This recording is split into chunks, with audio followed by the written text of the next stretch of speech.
Okay, so we're talking about the problem.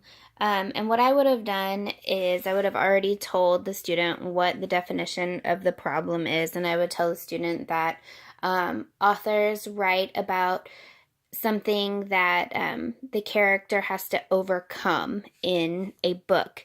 And so, what I would do is I would give the students a little packet of, or a little envelope with a bunch of different definitions in them, and I would have them pull each of the definitions out, read them, and then either classify them as one of the definitions of the problem of a story or not.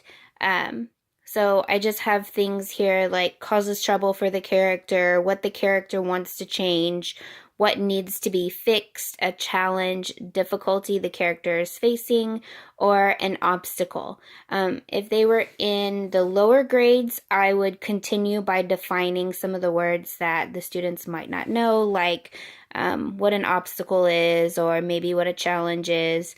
And for the much lower grades, I would maybe have a picture that goes with them.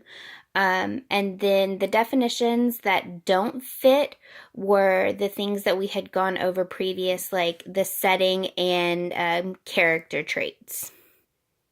So they would just have to be able to tell me, or they would have to be able to recognize the definition of problem versus the other story elements that we had went over. And then another example of an activity that I have is I have some really short 2 to 3 sentence scenarios, and I would either give these to the student as a whole and or like as a whole paper, have them read them, or I would read them to them and have them highlight what the problem is in the situation. Or you can always cut them out, and then so cut each one of them out and then maybe like quiz one of their friends. So the student reads the little short scenario to their friend, and then the friend will have to tell them what the problem is. Another activity that you could do is with the books that they've already read. And what I did was typed up some little pieces of paper with the different problems that arise in each of the books that they have. And you can either do it as a matching game and have the students read the problem and then try to match what book the problem came from.